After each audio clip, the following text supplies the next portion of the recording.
Ladies and gentlemen, welcome back to Hunky Vape. I'm your host, DJ Alex, and today we're doing a special Vaperversary video.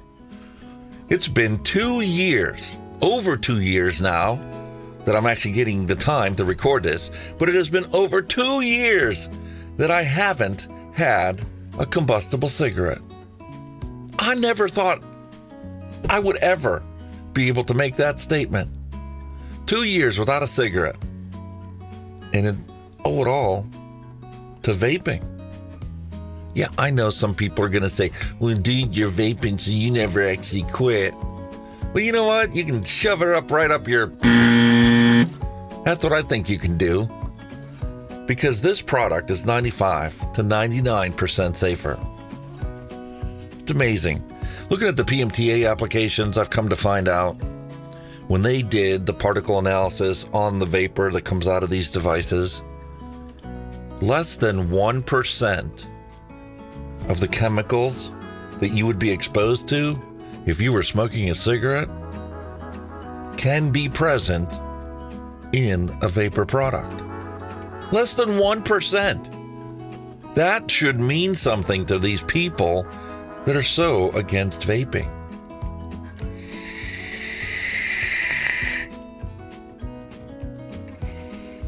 It allows you to still choose to consume nicotine if that's what you want to do, or to wean your way down. When you go to the store and you look at the juices that are available to you, you have a couple different options. You can have 0 milligram or nicotine-free e-liquid. You can have 3 milligram e-liquid. You can have 6 milligram liquid. You can have 12. You can have 18. And it goes all the way up. If you're going to be using a mouth-to-lung device, there's 35 milligram e-liquids and there's 50 milligram e-liquids, because in those mouth-to-lung devices, you're producing just a tiny amount of vapor. So you need to have a stronger concentration of nicotine for you to be able to get the amount that your body craves. However, when you go up to a direct-to-lung device like this one, and you produce plumes of vapor,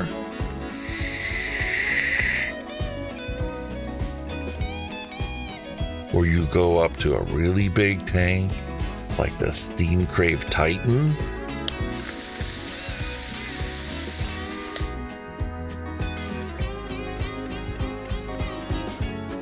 and you make a lot of vapor, oh baby, you don't need a whole lot of nicotine in there.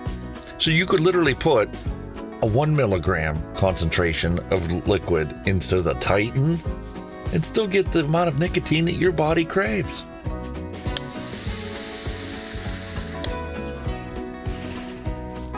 Unbelievable. Now, if you haven't seen my first video, my first Vapeversary video, feel free to go back and look at it. But I've come a long way since then. The audio sounds completely different on this one as it does on that one. And I've learned a lot. I've learned so much this second year. It's magnitudes more than I learned the first year that I've been doing this YouTube channel. And I'm going to share some of that with you. Because vaping is a journey away from deadly combustible cigarettes towards a life where you're no longer tied down to anything related to smoking. It's kind of ironic, though. We were out camping, went to light a fire, and I didn't have a lighter because I don't smoke anymore. I literally had to dig through that camper to try and find a lighter so that I could light my campfire, because I wasn't about to spend an hour sitting there rubbing 2 sticks together. So, life is different when you're a non-smoker. And the things that you take for granted and the things that you just automatically assume you're going to have, well, it's not the same anymore. And that's a good thing. Life is about change. Embrace it. Find a way to adapt and overcome. Well, we've got all these restrictions in place and the PMTAs that have all gotten denied, and the marketing denial orders, And unfortunately, the fact of life is the FDA is going to start enforcing these denial orders. They're going to start making random inspections at vape shops that submitted PMTAs to verify that they are no longer selling the products that the FDA did not authorize for sale in this country. So for those people that think, oh man, we'll be able to get products all the time, you're in for a rude awakening, my friend. I hate to tell you, but it's better to know the truth and be prepared for it than it is to be completely shocked when you walk into the store and all you find is some tobacco-flavored e-liquids that taste nasty and do nothing but remind you of what it's like to actually have tobacco burning and that taste in your mouth that just covers your entire palate and prevents you from fully enjoying even your coffee.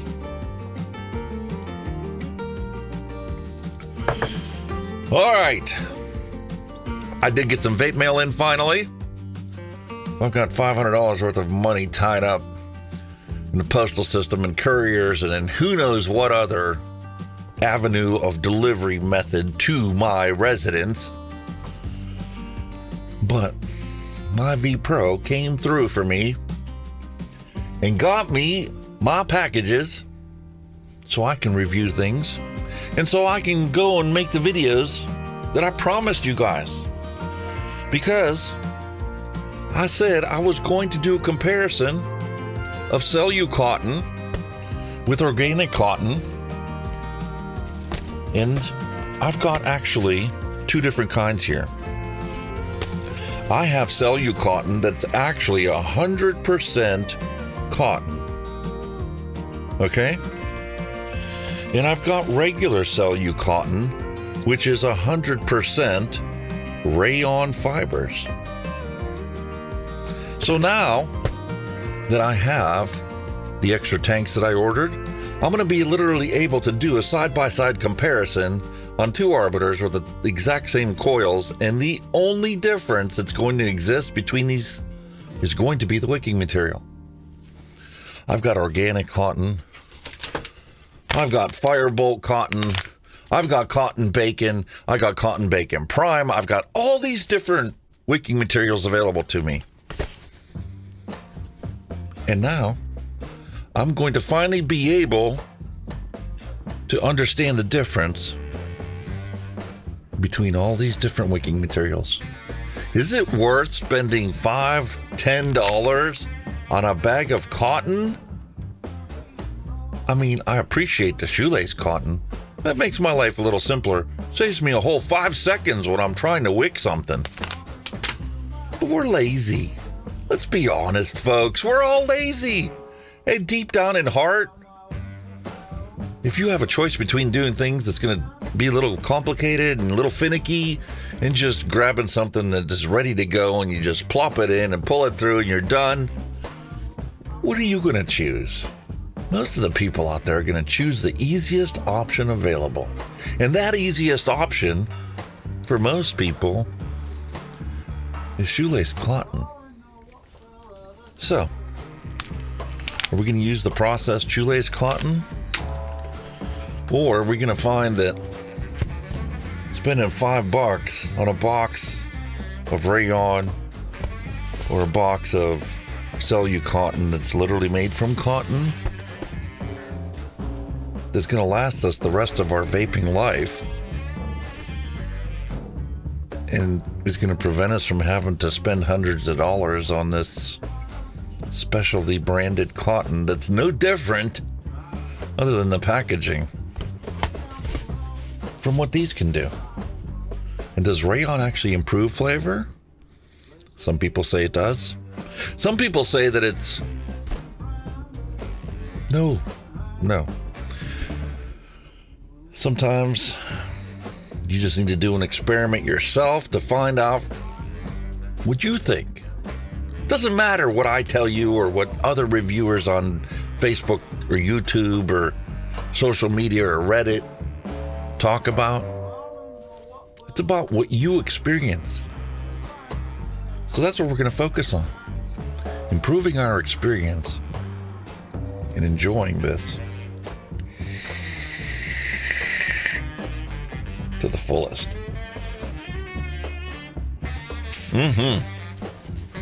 Awesome. Move this out of the way. Oh, wait a minute. Let me tell you about this little fucker. Right there. The Voopoo Musket. How appropriately named is this device? Voopoo Musket.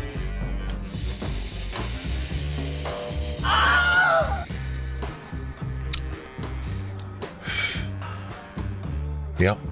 It timed out.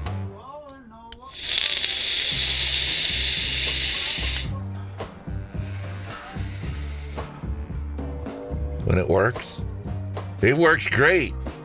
Just like a musket. And just like a musket,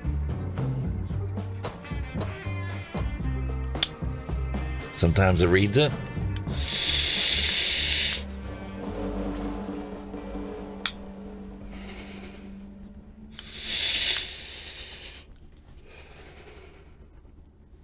And sometimes it don't.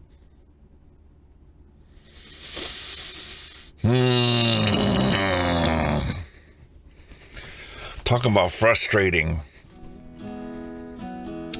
And how about the fact that the musket has one button? Let me adjust the wattage.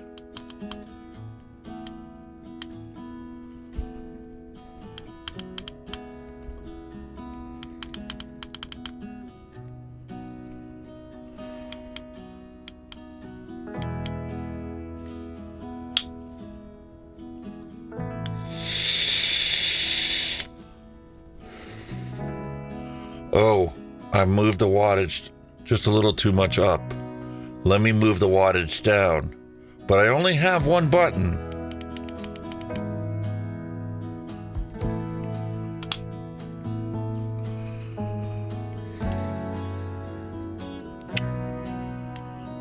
Well, I got into the menu and I didn't push it the right way so I could get it to the exit menu so I could hold the button down.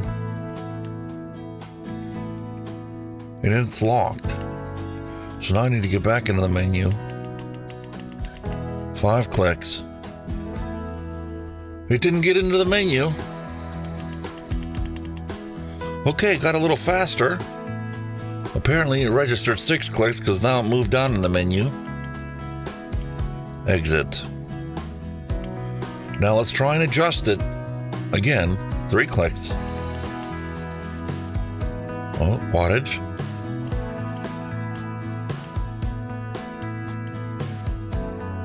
Gotta hold it in now because the wattage only goes up. Power max. Push it again. Start at the bottom. 55, 56, 57, 58, 59, 64, 65. Hold it in. And it round robins again. Let's get the volume. Let's get the wattage adjusted again. 59, 60, 61, 62, 63, 64, 65. Oh, tried to exit the menu. Now it locked it in at 68.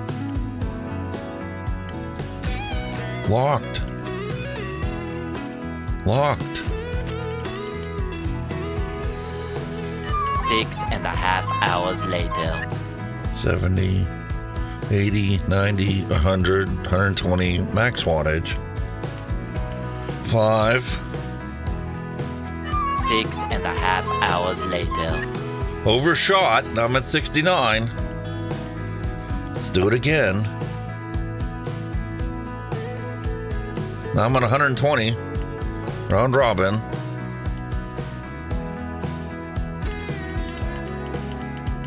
Let's just go to 60. 61. All right, I'm not going to be finicky. 61, I'm glad. I'm going to leave it go. I'm going to let it time out. Try smacking it again. You gotta smack it. It's locked. You get an F minus in my book. 5 clicks. Get in the menu. Unlock it. We've got it unlocked.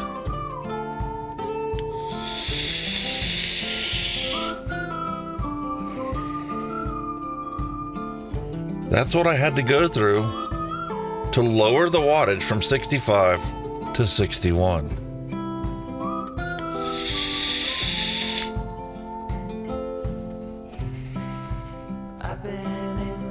Does it produce a good vape? Oh yeah. Vupu PMP coils are fantastic.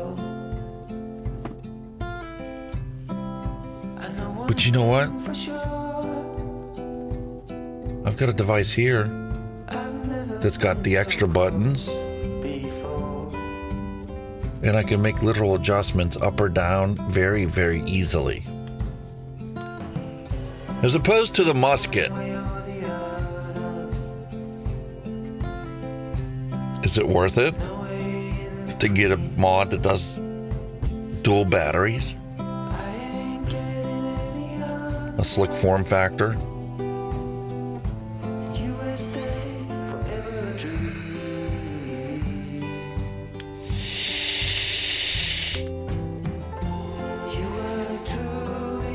Great vape. If I was a brand new vapor and didn't know how all the other mods in the world operate and how most of the menu structure in these devices is pretty similar, this would be great. Because when you get it and you put the batteries in, which is another issue I'll get to in a second.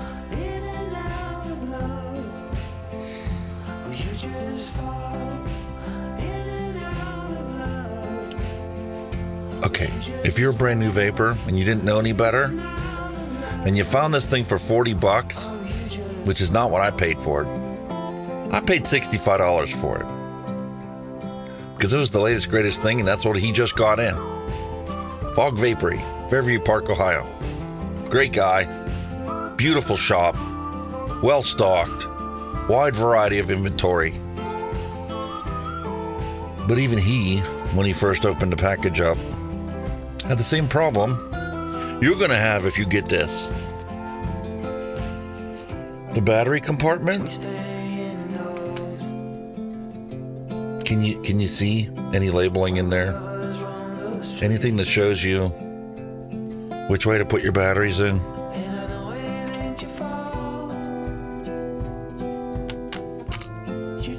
Is there labeling on the bottom? Of course not.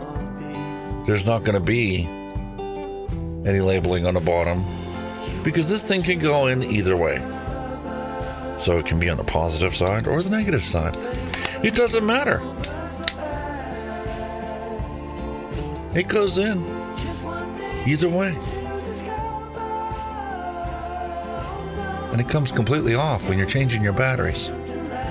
So I hope you don't drop it and lose it in your sofa or behind your table or all the millions of little places things seem to disappear in around your house. 5 clicks to turn on. And if you're looking at it like this, oh, cool. Yeah, that looks nice. Yeah, that looks really nice. But you don't use it like that. You're going to fire it with your finger. I suppose you could fire it like this, but then the screen's underneath the tank. So if you look down, you're not going to see it.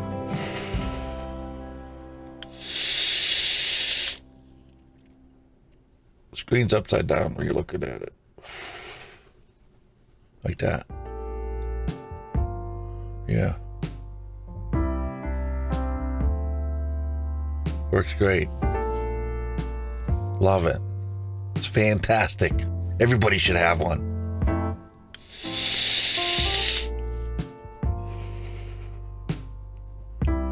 If the goal was to get you to appreciate the mod that you already have that much more.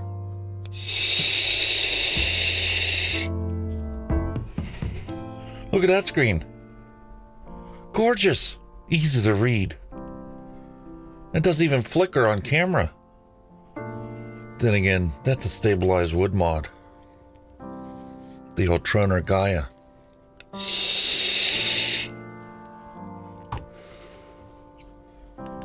Got the Aspire Odin.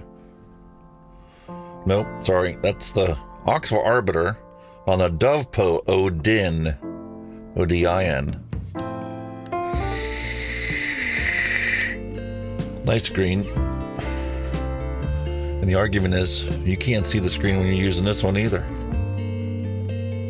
You can look at it later, though.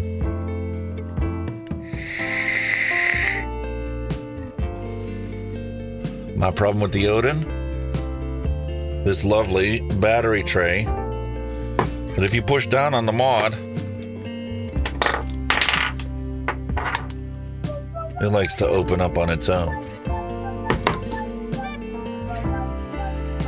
So every time I fill up the tank,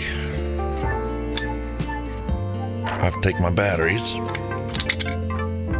have to put them back in, and I have to start off again.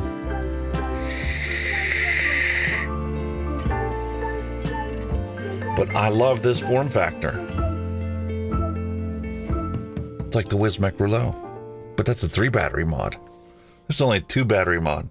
21700s. Well, it's my Cylon mod. I love it. I really do. But look at that. Look at the side. You see that?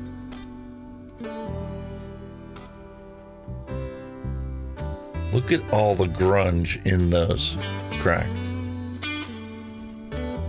I really need to take some time.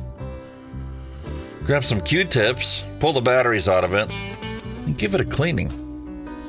Because it's starting to look disgusting.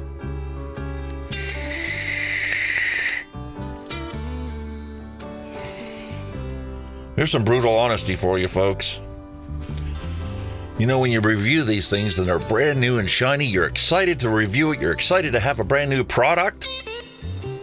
But when you start using these things, some of these flaws take a while to show up. So when you complain on the videos, on the reviews, hey man, you didn't tell about this, you didn't talk about this. Perfect example. The TFV9 tanks. Everybody complains, oh man, why are you promoting Smock? Smock sucks. It's horrible, dude. It tank leaks all the time. Oh yeah? I've got my Rigel kit here. Cheapest mod I've ever bought in my entire life. Cheapest starter kit I ever bought in my entire life.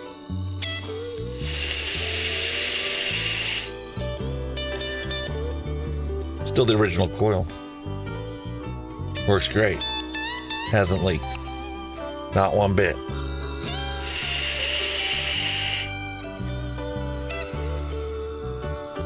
Okay. Then you compare it with the Scar 18. Notice how much I complained about the Scar 18 and about how I didn't like the fact that it wasn't a red stabilizing wood on here. And in my video, I went and I changed the leather in there to something that I liked and thought was really great. Yeah, I loved it. Works great. Remember how I said I love this one so much more? Because this one said that it was going to be a black leather. And it's a black leather. So I was really happy with it. Well, you notice the tank is missing on here? It's because these people that complain about the TFV9 tanks leaking, you were right. I finally got one that leaked all over this mod, all over my desk, and I had to clean it up. And then I said, I've got all these other tanks and stuff around here. I'm just going to rinse the tank out and put it on the display stand because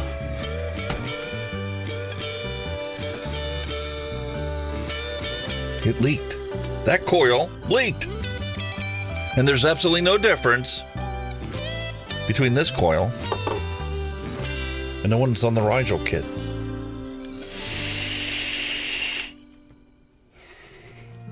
That works great. So you know what? You're right. Smock does have a quality control issue because it's the exact same e-liquid in both of these tanks. There's no reason why one should leak and the other one shouldn't. And when I checked them, the O-rings were there. The O-rings were intact. They were both sitting on my desk, so they're both in the exact same environment, same humidity conditions, same temperature conditions. Why did the one tank leak out all over my desk and the other one didn't? They both get used exactly the same.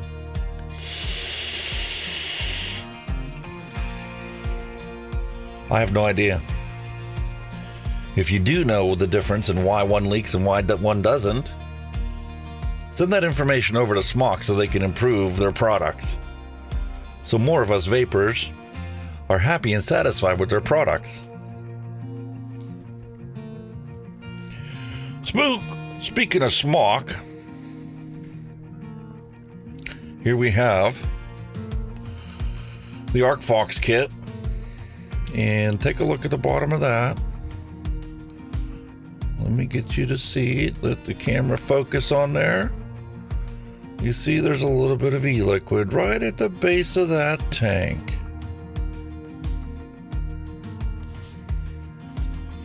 That's the RBA.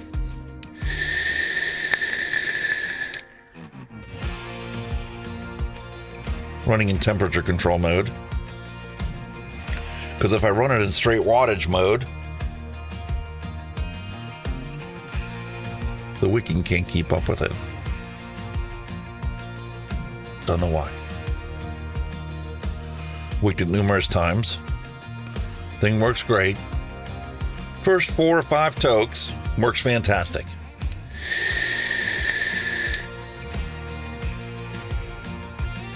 But then for some reason, the wicking just can't seem to keep up with the vapor production. That's why I have it set in temperature control mode. I'm using stainless steel coils in it. And right now, I have no problem with the wicking. Works great.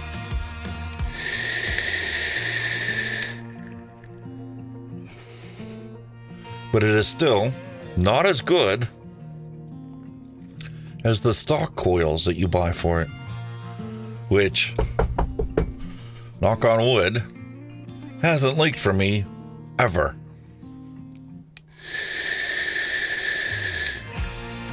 Fantastic.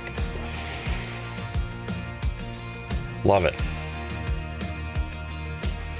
All right, now since we're going back and reviewing stuff that I've already reviewed and talked about, let's go back to our swag mod.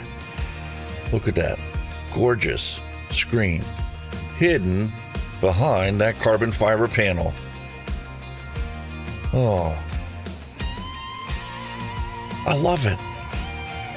That is the most sexy screen out of all the mods that I have. Because as you see, it just disappeared. It's completely gone. All you see is carbon fiber.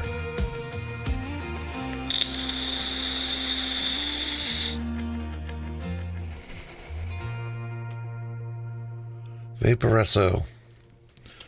Swag tank.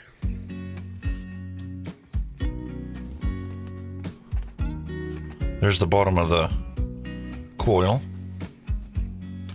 Minor condensation. No actual leaking.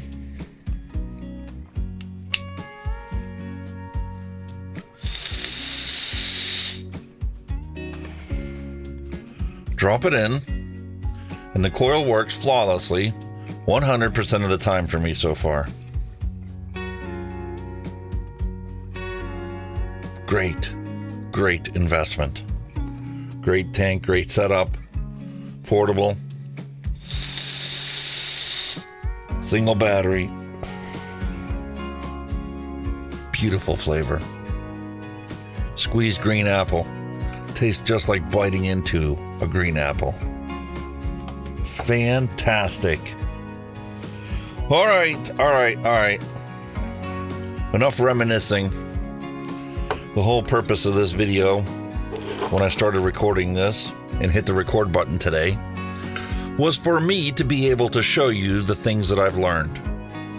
These are the devices that I've reviewed so far, and I'm not going to stop recording these episodes, and I'm not going to stop putting this up on YouTube so other people can learn from my mistakes and learn from my experience, so they don't have to make the same mistakes, and so they can have a better experience than they would have if they tried to do it all on their own. Steam Crave Titan.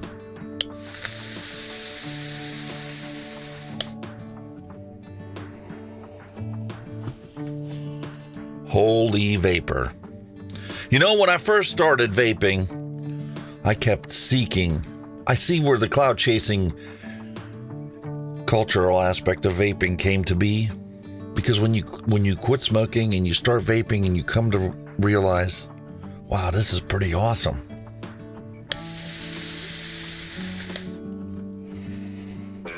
You inherently find yourself seeking a product that produces more vapor than the one you've got. I want something that's going to really chuck some clouds. Because every once in a while you just get in the mood where you just want to sit there and toke on it.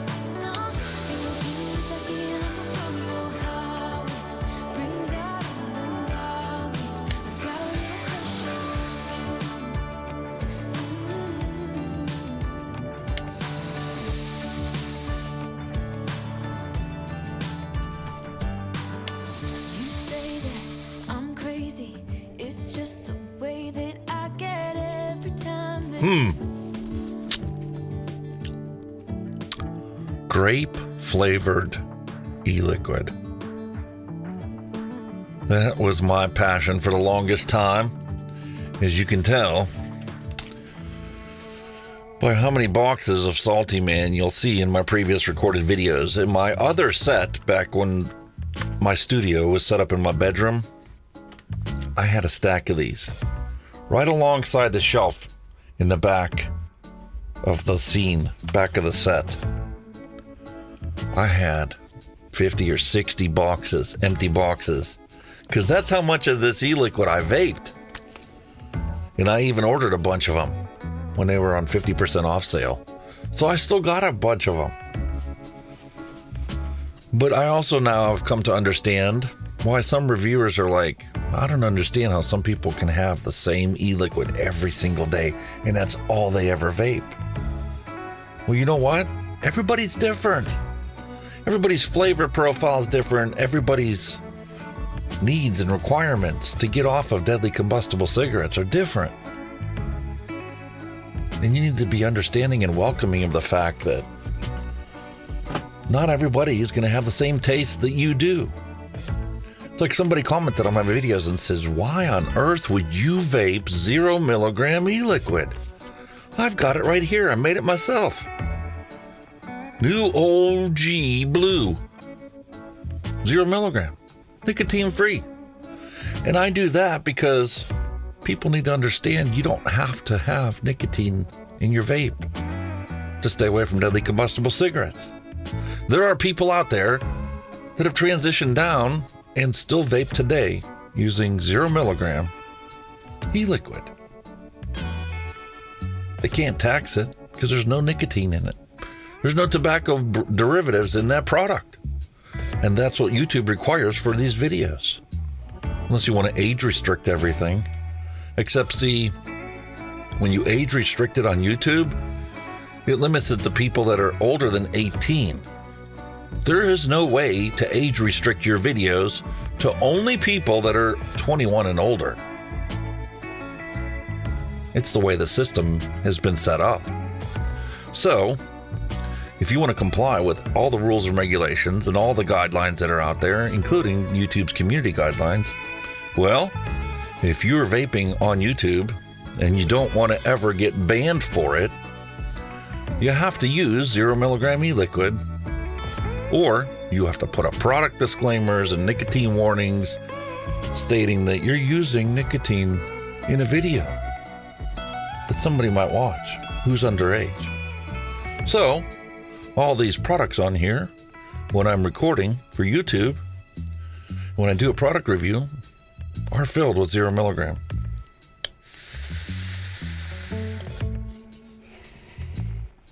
But what you do off camera, in the privacy of your own home, is your own choice and your own right. So, as you've seen before, for my wife, I mix up her e-liquids, and you can see it does contain nicotine for her needs. That's just the way it goes. But I can't upload that to YouTube and meet their community standards and community guidelines. That's the world we live in, folks. If you don't like it, contact your representatives in government and tell them you want the laws changed, because these laws are constantly being passed. If you watch any of my news reports, every single location all around the world has some schmuck trying to ban you from having access to these safer harm reduction products.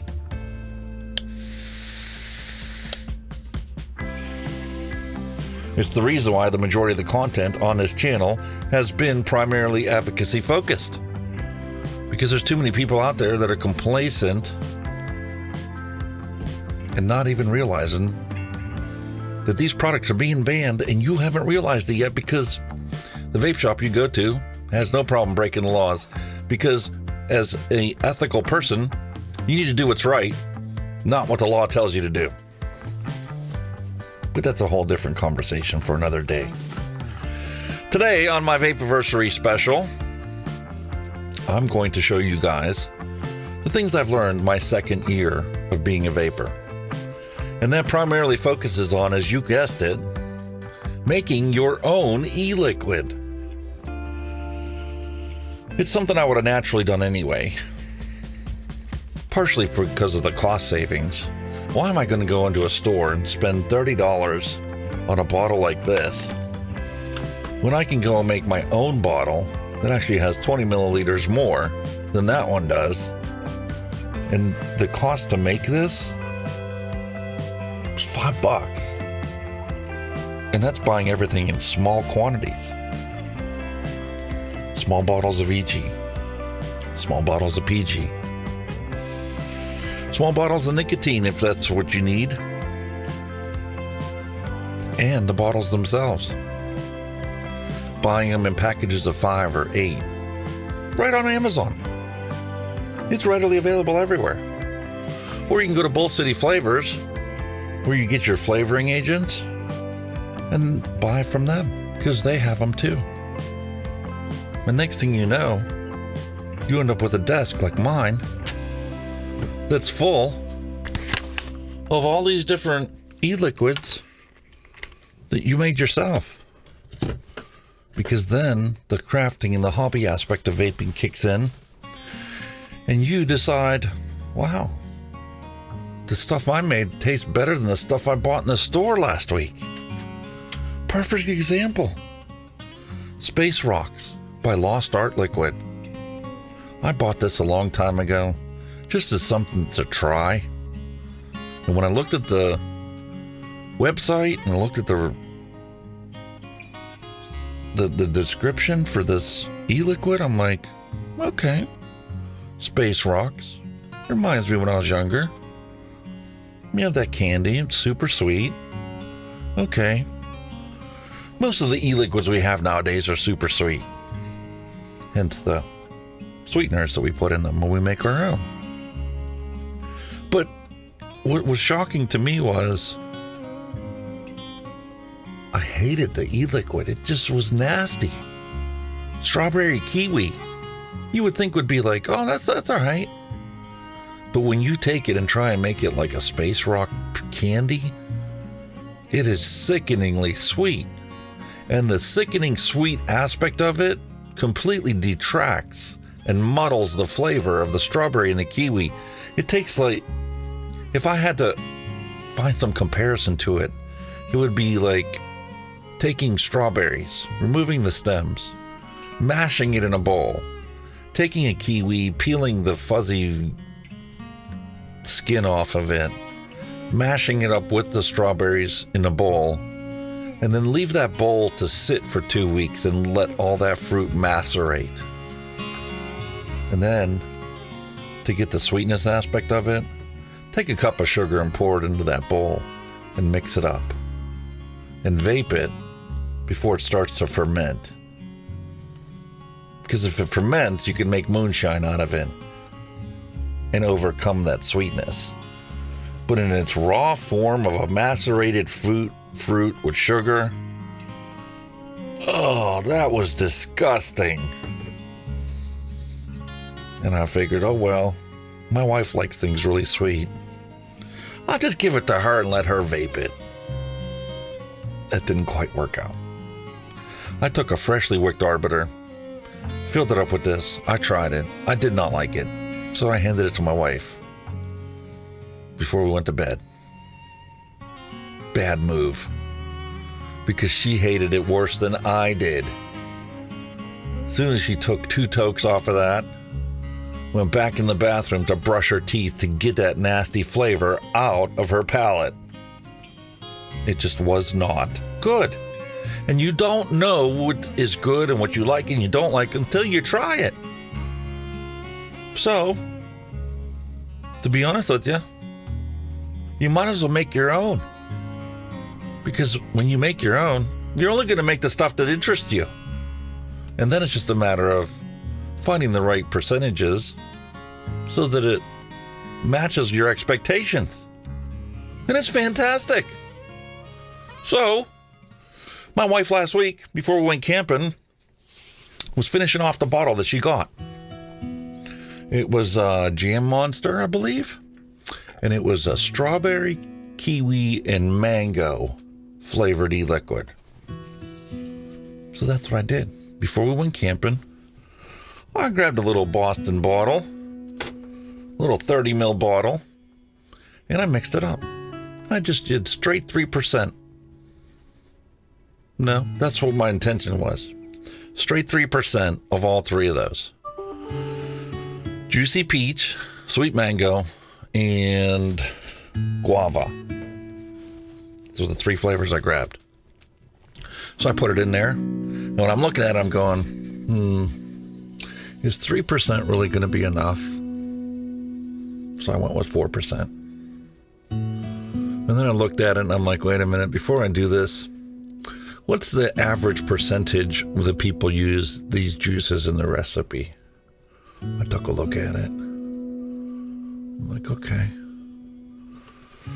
So, made a version 1. We took it. She loved it. However, when I tasted it and I vaped it, I'm like, okay, wait a minute here. The peach and the mango are in there at the exact same percentages, but the peach stands out more and you get that flavor right off the bat. The mango, it feels like it's hidden, and it's hidden behind the guava, which when I made the recipe website actually changed it from my standard percentage and cut it back 1/3%. So I may have to make a version 2. And when I made the version 2, I bumped up the peach from 4% to 4.5%. I kept the mango at 4%. And I cut back the guava down to 3%. And that's what you do when you make your own e-liquid. You can tweak it. So if you get it and you like it and go, oh, wow, okay, I can taste this, I can taste this, I can taste this. But you know what? They're all pretty much the same. And I want one to stand out a little bit more than the other one. Or I want one to linger a little bit. Well, the different flavors have different profiles of their own. And only experience is going to teach you what each flavor and agent has as far as capacity goes for initial flavor, mouthfeel, and then lingering flavors. And you just play with it until you get what you love the most. But to be honest with you, knock on wood, I haven't made a bad e-liquid that I've literally said, I'm going to give this or throw it away. Unlike when you go and you spend $40 on a bottle of this in a store, a third of which the state gets in taxes. Make your own and modify it to your liking. So that's what I'm going to do for you next. Let's flip it over and get this e-liquid recipe mixed up. Let's flip it over.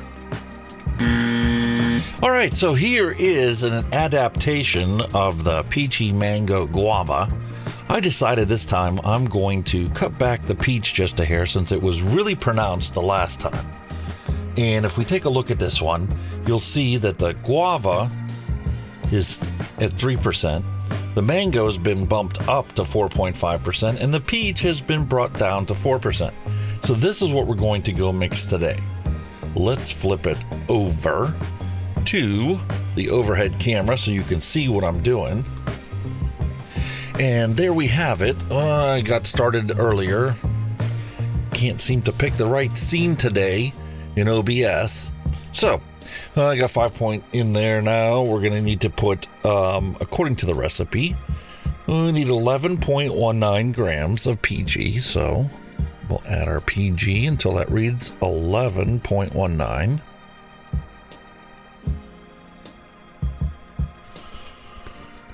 Overshot it just a hair. All right, looking at the recipe, we see that we're going to put 2.4 grams of our juicy peach. We'll tear this out. And we're shooting for 2.4.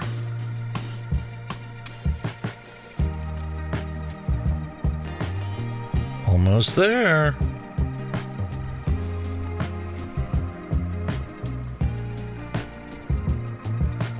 $2.4.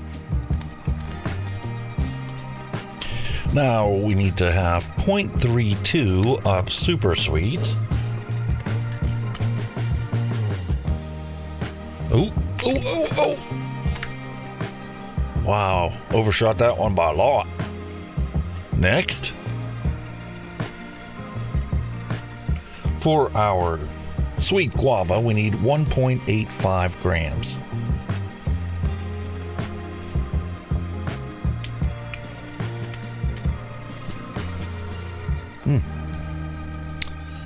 All right, tear it out. You just breathe on the scale and it reads the difference. All right, 1.85. Almost. That's close enough, 1.84. And lastly, now we need to add our mango, which is 2.7. All right, 2.7 for sweet mango. I'll have to tear it out, so we start off at 0.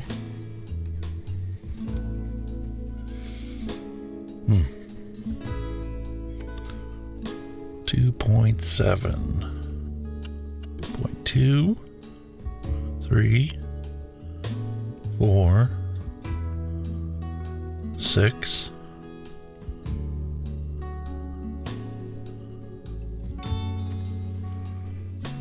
2.72. That's about as accurate as I think I'm going to be able to get. Give it a little swirl to be able to mix all those flavorings together with the PG, blend it evenly, and that is now basically a concentrate, a one shot that you could have for a 60 ml bottle. Because the only thing that's missing right now is our vegetable glycerin. Let's fill this bottle up and see where we ended up at.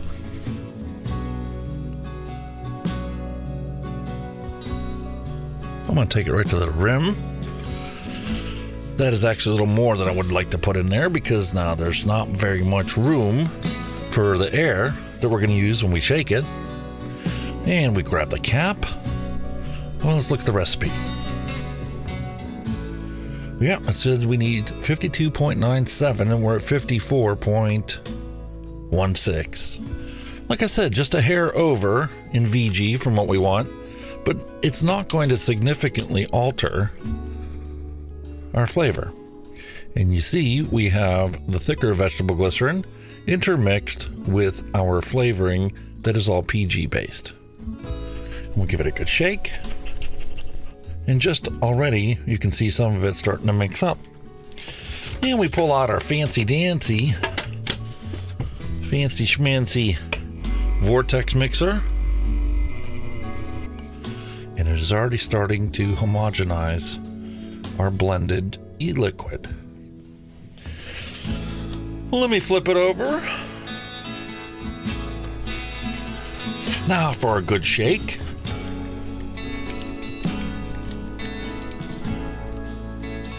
And you can see all the air bubbles that are now inside of our e-liquid.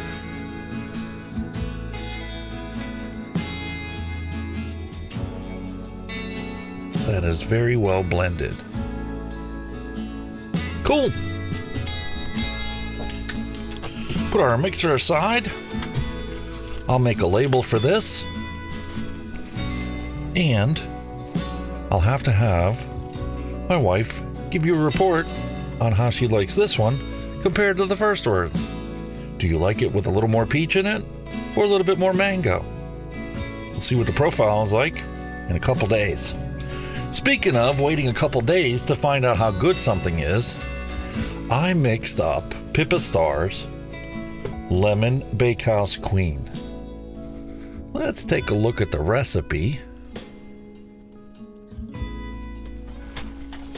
Alright, I saved this to my list, but this is actually not my recipe. This came from Pipa Star. DIY Downunder. And this is her Lemon Bakehouse Queen. I caught this on an episode of DIY or Die with Wayne when he mixed it up. And I remember him clearly saying, shake and vape this. It's great. Well, when you look at the actual recipe notes that are in here, you saw that this requires 4 days to steep for best results. Scrolling down the list here. Right there. For best results, allow 4+ days to steep. Well, I mixed this thing up 5 days ago. So now it's time for us to finally try it. So I'm going to take this, and I have the Bushido V3 set up on my DNA reference mod. Fresh wick, ready to go. Nice, clean, new coil. And we're going to take our Lemon Bakehouse, flip that flip top lid open,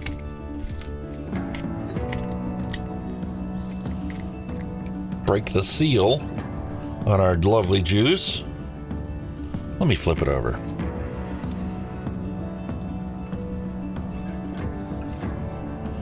All right. Take our Lemon Bakehouse that we have. Put that on the coils. Give it a quick pulse.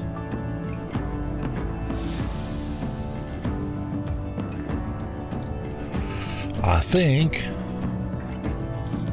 that is ready to vape.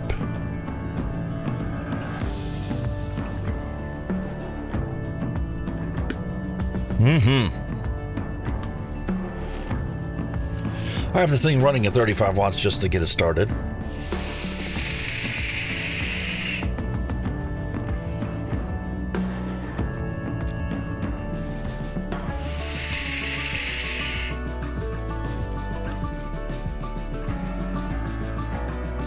Wow!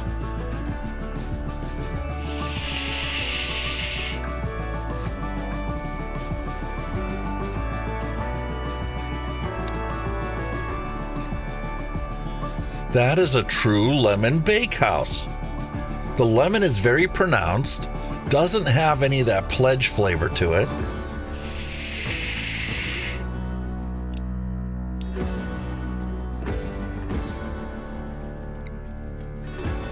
Very pungent lemon.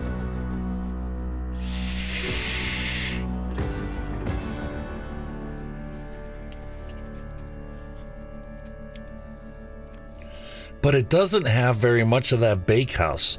I can tell there's a blending of something that is kind of like a bake shop. Like this smells like if you were to walk into a bakery that was baking something very lemony.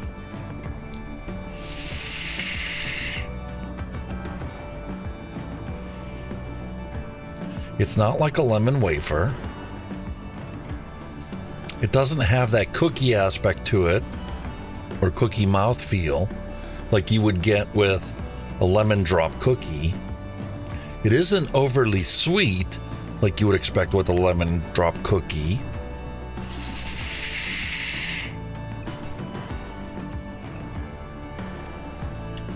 But it definitely has a very strong lemon odor or lemon scent to it.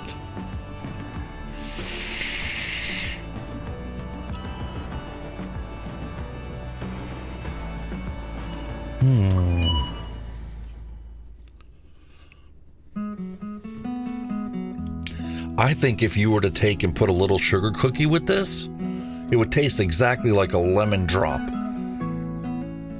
Let me show you a picture of one.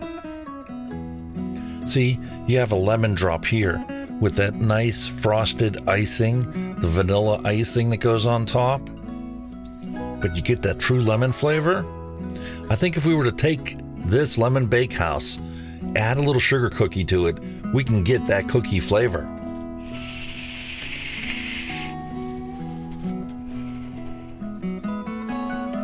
But by itself, if you wanted something to cleanse your palate and have something totally different than what you're vaping, like I vape the heck out of OG Blue. Blue raspberry, cotton candy, I love it. Fantastic. Normally, if I want something different, I take my strawberry crunch bar e-liquid.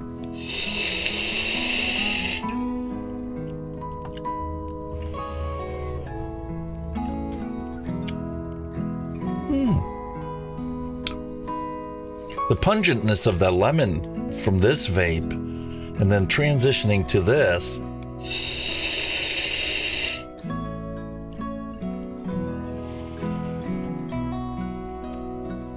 I get that strawberry, like the macerated strawberry flavor, but not like the pungent, fruity, fresh strawberry flavor from it. But there's plenty in there from the Inawera biscuit to give it that biscuit aspect of it. Now going from that to this,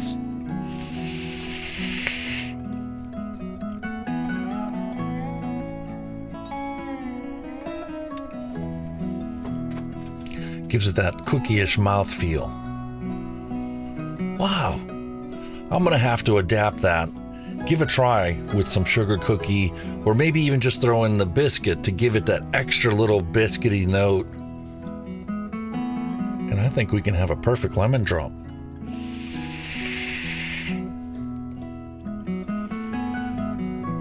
But by itself, as a lemon Bakehouse, where you take the best lemon aspects of all these different flavors, lemon flavors, that is really good. Like, I remember trying home slice before. Remember I did that one? And I couldn't stand it because it tasted like lemon pledge. Well, Pipa's Bakehouse, lemon Bakehouse, has none of that pledge aspect to it. It's just a fantastic, bright, lemon flavored vape.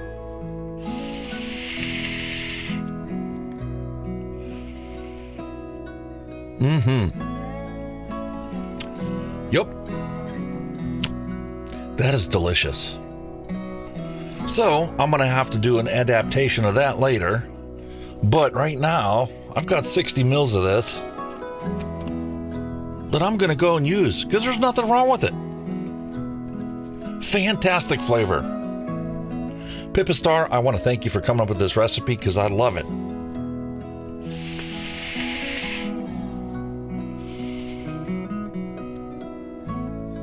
Wow. That is truly unique and different. It feels like an incomplete recipe though, because it doesn't have like that definite tie that you can put to something that you already have or you already know. But as far as a flavor profile to build from, wow, that's something that you could literally take and build as a flavor profile that you can use as a building block for a bunch of other recipes. Because nothing in there clashes with it.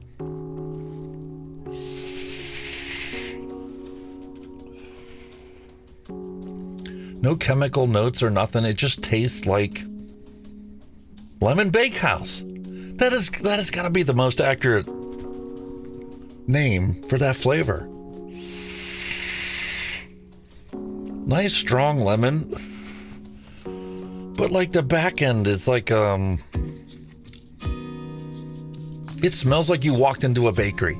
It doesn't taste like anything in the bakery. It's just an amalgamation of the different lemony things that you could have. I can kind of tell like a lemon wafer has like in the background, there's that wafery note to it, but it needs to punch up with something bakery-ish, cookie-ish, cake-ish.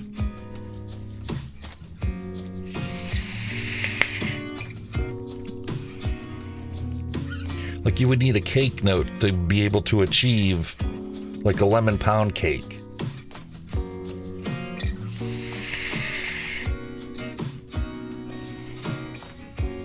Oh, that is fantastic. Thank you for broadening my horizons and giving me your lemon bakehouse to try.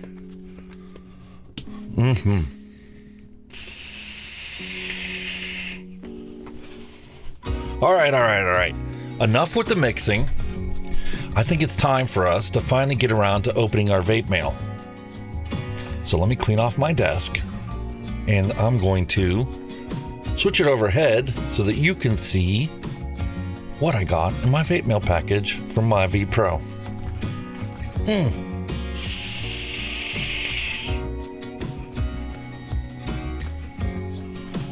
Yeah, here we go. Finally got to open my package, my V Pro.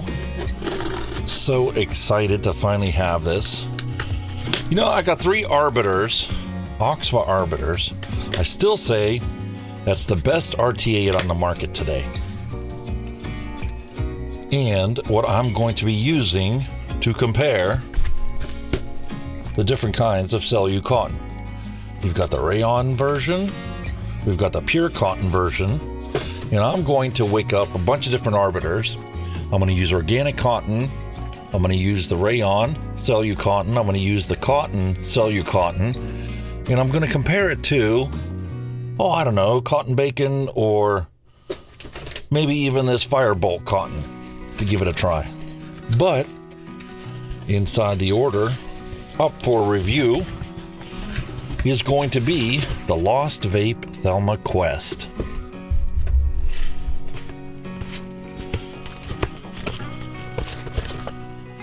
Now we have the Arbiter in a gunmetal. I also ordered the Profile Squonk bottle.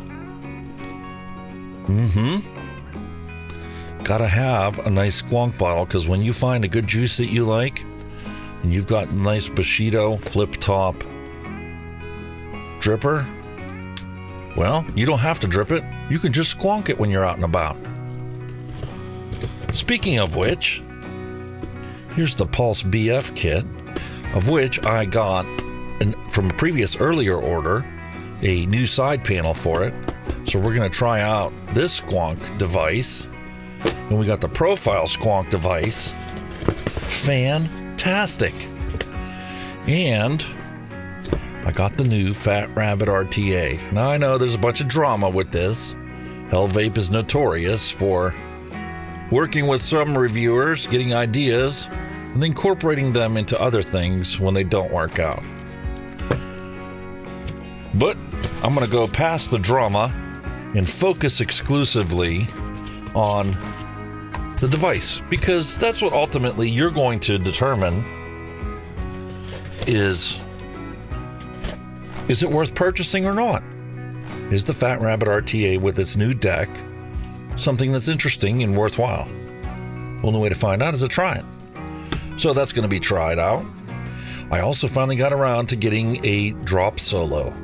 This is version 1.5, because who doesn't love a good dripper? Especially when you're making your own e-liquids and you want to be able to try it out without having to load up a tank and go, well, this isn't quite as good as I want it to be. So, drippers are fantastic for that, because if you don't like it, you just pull the old wick out of it, burn off the old stuff on there, wash it off, and give yourself the opportunity to have a fresh, clean palette.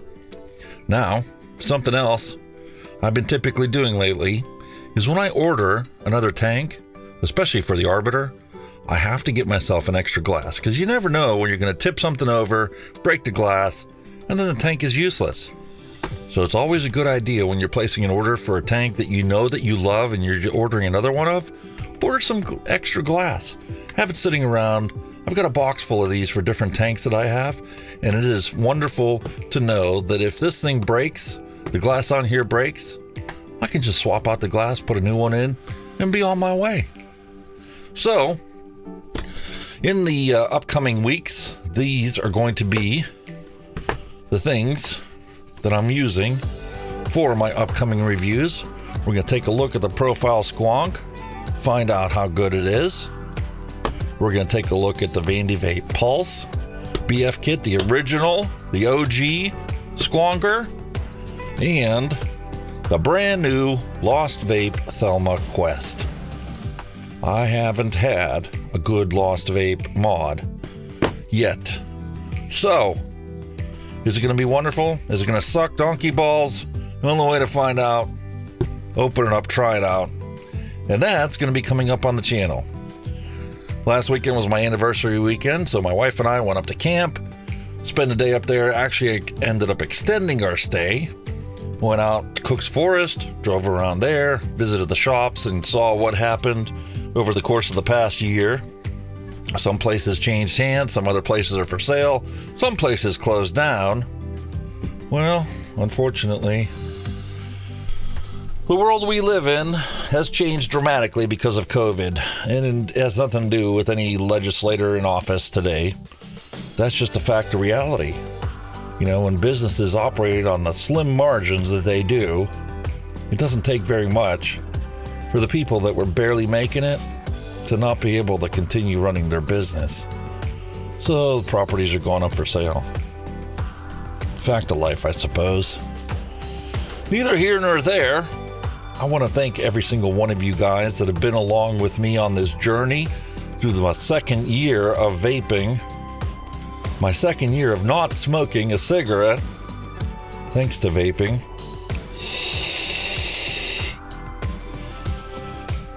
I've really started to get heavy into DIY now. I've got a dozen different recipes that are going on. Mallard Gates, I'm looking forward to trying out your butter pecan recipe for your pecan pie. But pecan pie is one of my favorite pies in the world. I love Thanksgiving because every Thanksgiving I make a butter pecan pie.